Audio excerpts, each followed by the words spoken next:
Hi, this is the Price Action Analyst. Welcome to my YouTube channel.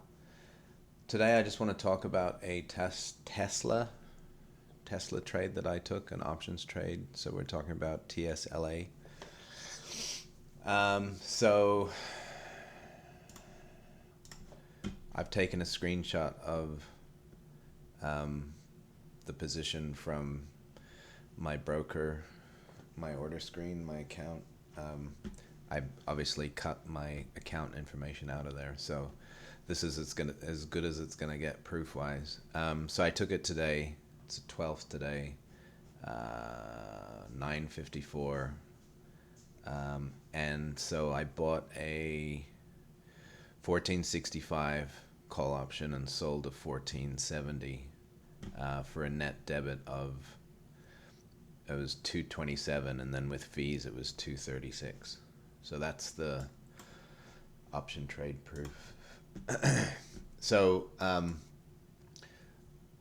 the arrow is marked for today's price action, and try to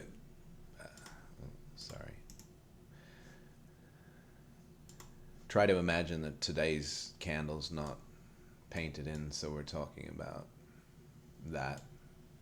Looks a lot different, like that. So what I noticed is you have a very strong run up.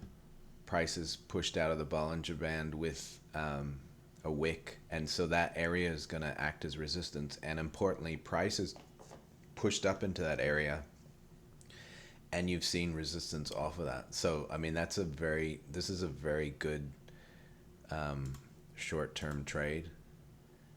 And again, it's not ideal to trade counter trend, but you know, if you're trading options and you're looking for short-term movements, you know, you can hit those. That wick outside the Bollinger Band's very reliable. But again, it's counter trend, so you got to know what you're doing. Like, you can't hit it down here. You gotta hit it up here. So we had a very strong push up, and then this retrace. You know, you can frame that price action up. So it's, you know, it's a descending wedge or pennant or whatever you want to call it. It's almost a parallel retracement, but this price here left a wick at the moving average. I don't use the moving averages a lot. I use this for the Bollinger Band, but I'm only really interested in the context. I don't really pay attention to this at all, but I'm just mentioning that there was a wick off of that. You've seen price come down, and so this retest here, there's no indication of any buying support here, but that wick, you know, this wick is previous buying support, and now price is pushed into this area and it's at a Bollinger Band. So it's very similar to this one, where just when price gets up into there, you know, these are scary trades because that bar opened here and it looked blue. You know, it looks like it's going to break out, but you're hitting it, you know, you're hitting it counter to that, so you're getting short there. This trade's very much like that, where you would want to just be getting long here. But instead of being counter trend, now you're with the trend. Like, this is a very ideal, you know, I'm waiting for the second leg of that. I've got a retrace with two attempts to push lower. You know, we don't know that this has failed yet, but again, you know, taking trades within those wicks is kind of like a leap of faith. But then I expect a second leg, right? And so even if price, you know, had pushed down here, and this is what I'll get to when we talk about today's thing. Like, I didn't take this trade here. I was a little bit late, and when I saw the price action today, I had to get involved. But if price had, you know, opened lower here, you've still got, it's got all this to deal with. So if, you know, if it lower here and left a wick, that would have been another entry signal, right? ideally you want it to come and push out of this trend, but again, it's now pushing against the Bollinger Band, and it's in the context of very strong upward momentum. So again, I didn't necessarily see that, and I don't know whether I would have had the guts to hit along there, because it wasn't outside of the trend line or anything. But today, when we opened, price had gapped up.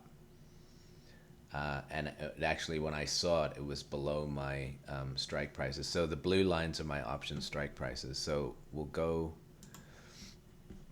intraday.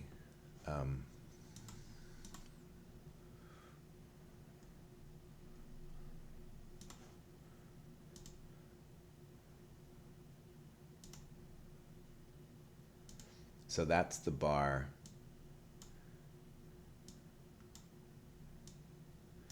That's where I hit the long.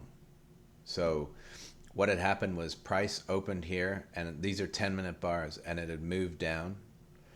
And what I was looking for was the previous day's high, which was here. And what I was hoping was that when this gap filled, I was gonna look for like a rebound off of that gap. So price was pushing down, and then this bar painted in and left a wick here. And, that's not bullish enough for me to hit in the normal context. But remember, on the daily chart, I'm now expecting a big push up, right? I saw this wick here on the 10-minute bar. So, price had made that and come down and close there. So now you've got this big gap up. So now my assumption is this is, even if it comes down to the gap, this is the beginning of the move. So when price came in short of that gap and left a wick, I was kind of, I just took that as a very bullish sign. And so really what it was saying is we're not even going to come and retest the gap here. We're going to push ahead. So that's where I entered the trade on the wasn't exactly the break. Price had pushed up here. It might have been towards the top of that bar, but price started looking very strong. And so, if price is at 114.60, you want to take the next option strike above that. So it was 114.65 and 14.70. So, after that, I don't know how price is going to push away, but it's 130 now, and you can see price is pushed very hard. It's at 1570 roughly. So I just thought I would show that trade. It's not over yet. So, if that was an options trade, you've made a lot of money. It's starting to make wicks. You might have to cut that, but spreads move a lot slower. So, I'm hoping that price is going to push over here in the next couple of days. And as price pushes higher, my spread's going to grow in value. And as the days go by, the spread is 2 weeks out to the 16th of August, but as the days go by, the time value is decreasing, and that acts to bring the spread up to its maximum value. So, I have to wait a little longer for price to get where I want it. Then you're probably asking, why not just take the options trade? Because if price doesn't rocket off, I expect this to push up out of here, but if price pushes up, retraces, and then pushes out, those days where it retraces, my option value, even though I bought it here, is probably going to be underwater. So, if price does anything but just rocket out of here in a straight line, the spreads are a lot more forgiving. The only thing I might have done differently is taken a spread that wasn't, 2 weeks away. But again, price doesn't, if this just pushes out of here, the price doesn't generally do that. It'll normally, you might see this bar and think that's a break, for example, and it'll give you, a week of that before it pushes out. That's much more common. So in that type of environment, a spread is much more forgiving. Again, my projection is for price to push out of here, but it doesn't need to. You can't really predict how strong it's going to be when it pushes out of here. If it does that, I'll be, that's great, but it can do a variety of things. It can push up here into this wick and get a lot of weakness and come and retrace to this trend line and then push up, and so if I have just a naked option in that type of price action, if I don't get out here, I mean, that would be a lot of money, but if I don't get out here, by the time the price gets back to here, that option's probably worth a lot less than I paid for it, whereas the spreads are just more forgiving. So, and also I think, as my account grows in value, hopefully, when it's a lot larger value, then I might find myself taking more naked options. I just, at this point in time, I find the spreads more forgiving. So anyways, I thought I would just share that trade with you. I might do an update when I exit it just to see how it plays out. But this strong price action and on the breakout is a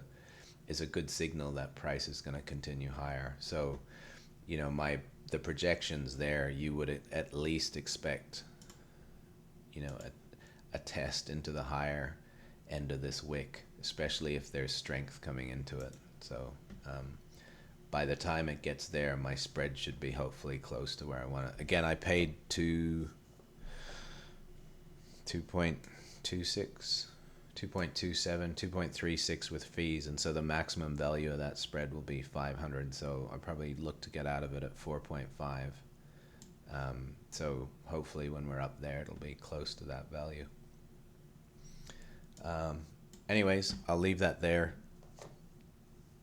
Please like the video. Please subscribe to the channel if you haven't already. If you have any requests or questions or anything, please feel free to hit me up, and I'll see you in the next video. Thank you.